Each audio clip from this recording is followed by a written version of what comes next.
welcome back. Well, as you can see, I have been out blueberry picking today, and these blueberries are amazing. They are just nice and big and very healthy looking, and I am so lucky that I was able to pick these. I've got about 7 or 8 pounds here. So the recipe I want to share with you today is blueberry syrup. You can make the syrup with or without the berries, and I'm going to teach you how to make it without the berries. So I've got my mom and my grandmother's old ricer here.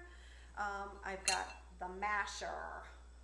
That's the key one at the very beginning. I've got some cheesecloth that we're going to use and a strainer and my utensils for canning. We're going to be using the water bath method today with some half-pint jars to get all this together. So I won't be using all of these berries. I'm going to take the rest of them and I'm going to freeze them so I have some for this winter to make muffins and pancakes and all the good stuff that you love with blueberries. So get your masher and let's get going. Okay, so we've got our blueberries and we're all ready to start cooking, but the first thing that I'm going to do is put an apron on, because do you know what blueberry stains would do to this one? Whoop. I don't know. I don't even know if it'll even come out of this old apron, but we do want something over your clothes because blueberries can be very dangerous to your clothes. Anyhow, blueberries always remind me of that movie, Willy Wonka. That girl, she blew up into a blueberry because she didn't play the game right. But anyhow, good old movies from the past. Okay, so we're going to take our blueberries and we're going to pour them into our saucepan. Put them on a low heat and take your masher and constantly mash those up. And you'll start to see that it's going to start forming a liquid. And you're going to want to bring these to a boil and boil them for 1 minute. So go. So we've got our blueberries starting to cook down and they're looking really, really good. As they get hot, they tend to burst open. So as you mash down on them, you will be getting a lot of wonderful juice. That's going to make that syrup for us, but you can see how cloudy it is and it's all full of the different pulps and skins and in there, and so that ricer and that cheesecloth is going to get that out of there for us and make some really nice clear blueberry syrup. So once you keep mashing this and it starts to come to a boil, you're going to want to cook it for about 5 to 10 minutes. And you want to constantly be stirring this because you don't want it to burn again. Okay, our blueberries have been cooking for about 10 minutes now, and we're going to remove them from the heat. As you can see, they've become quite juicy, and it's a nice thick juice from those blueberries. You can use frozen blueberries, but I'll tell you, your best bet is to use fresh. There's nothing like it. The taste is slightly different from them as they are from frozen ones, but frozen berries are fine if that's what you've got in your freezer and you'd like to use. They're still gonna juice up really nice and make a good syrup for you. So let's take this off the stove and we're gonna put it through the ricer and then we're gonna put it through the cheesecloth. Okay, so we've got our blueberry mix off the stove, off of the heat, and it's all ready to put it through the ricer. And then we're going to do it also through cheesecloth. And we're going to double that cheesecloth. Your cheesecloth is like one piece, like this. You're going to want to take it and fold it in half and lay it over that strainer. And make sure that you cover the strainer completely with it. Turn it that way, okay? This ricer is really amazing. It was my grandma's and then it was my mom's, and what I remember really about it was when my mom used to make split pea soup with it, homemade split pea soup. So this winter you'll see me teaching you how to make homemade split pea soup with this. So it's got a lot of good uses for it. So if you want to learn how to make split pea soup, make sure you save your bone from your hams during the holidays. So we'll get into that this winter. It's some amazing soup. So what we're going to do is we're going to take this Oh, be careful with this, because you still have some berries in there and you have all that pulp and everything. Don't just go flopping it in there because it's going to go splashing everywhere else. You can use the soup label to get down to the bottom, and then get yourself a spatula that will help you get the rest of it in there. Yeah, blueberries make a mess. So we're going to go ahead and get all of this into the ricer, and you'll start seeing it come out. These berries, being fresh, they really did open up in the heat, and we got a lot of juice here. So we're going to have probably 5-6 half pints of this, which will be really nice.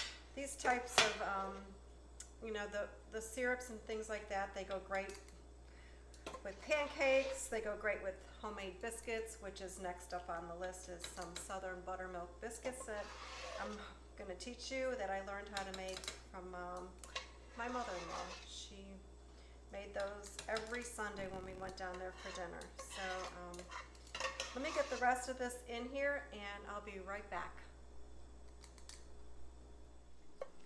Okay, we've got all of the cooked berry juice in the ricer, and I'm just got this wooden mallet, and I'm not gonna push very hard, but I'm gonna push against the sides of it and turn it all around. And you can't really see it, but it's in there like that.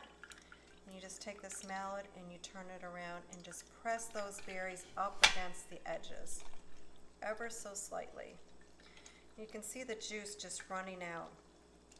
But what's not being caught in here is some of that finer pulp that you'll see in kind of like orange juice or even like a grape juice or something like that.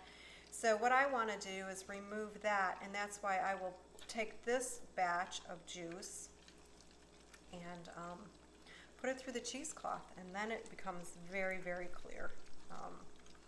Not perfectly clear, but it's how I would like to get the syrup looking.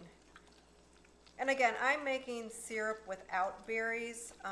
If you'd like to put berries into this, save out a couple of cups, and at the end you will just add those freely to the syrup, and you will can those with it if you want to have the whole berries in there. But you don't want to have them so they are exploding or popping like we've done here with the cooking. So pretty much we've got it all mashed up, and then I'm just going to take my spatula and go down the edges of this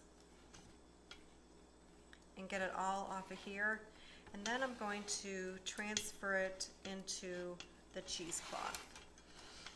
And once you transfer it into the cheesecloth, it takes a little bit of time for it to get through there. So I can show you just from here. This is like the pulp that's around it. So that's what came off of this from the ricer.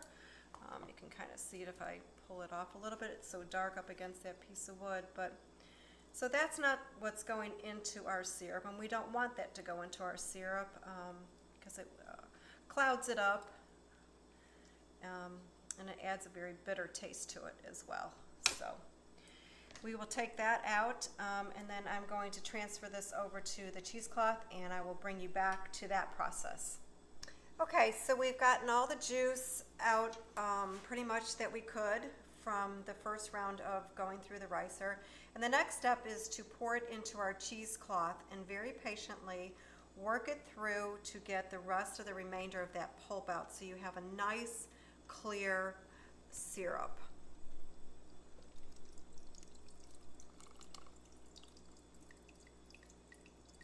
And you're thinking, wow, it probably looks really clear to you, but really in that deep dark juice is a lot of little pulp pieces that just doesn't make it very clear when you get it into your jars.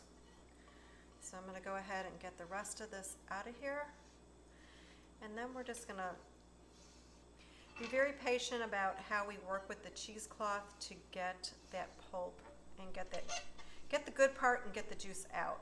So I take my spatula and I just slowly work it around.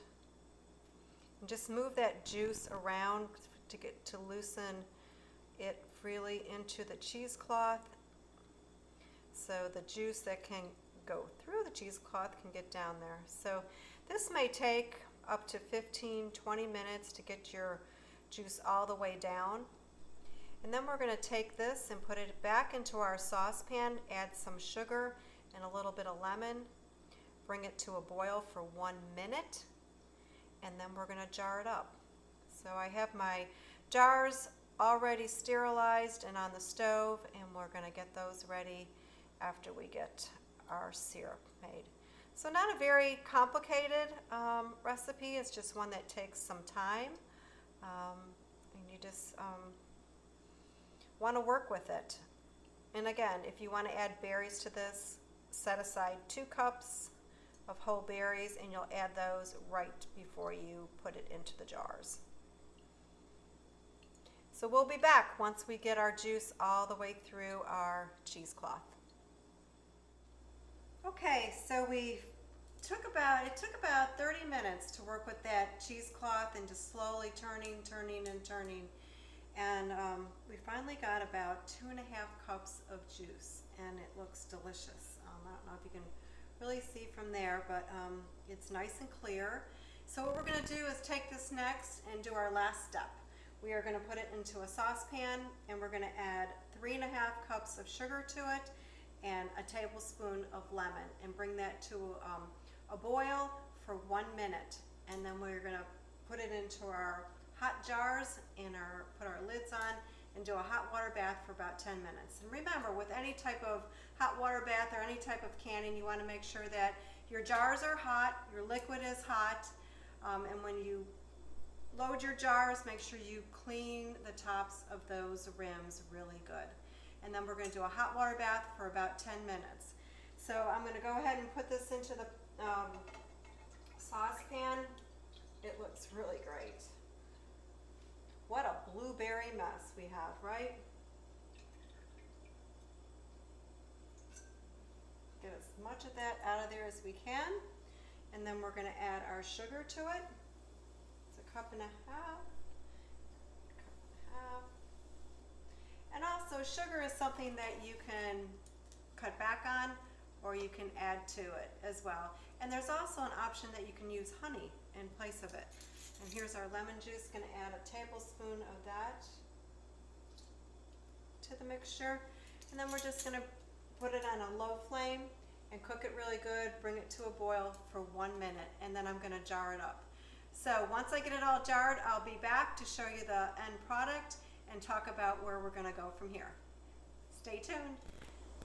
Well, we finished up with 5 half pints of blueberry syrup, and that is without the fruit.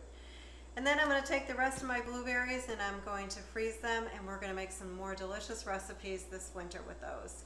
We've got some buttermilk biscuits we're going to learn how to make, and we can always add blueberries to those. We got homemade pancakes that we're going to make. So we've got a lot of fun ahead of us. I hope you've enjoyed this video. I hope you've learned how to make some good syrup. This recipe kind of works with any kind of berry. If you want to do raspberries, if you want to do blueberries, if you want to do blackberries, and even strawberry syrup. This recipe will work for all of those. So I hope you've enjoyed this. Give me a thumbs up, and I hope you subscribe to my page, and we'll keep coming back. Thanks for joining me.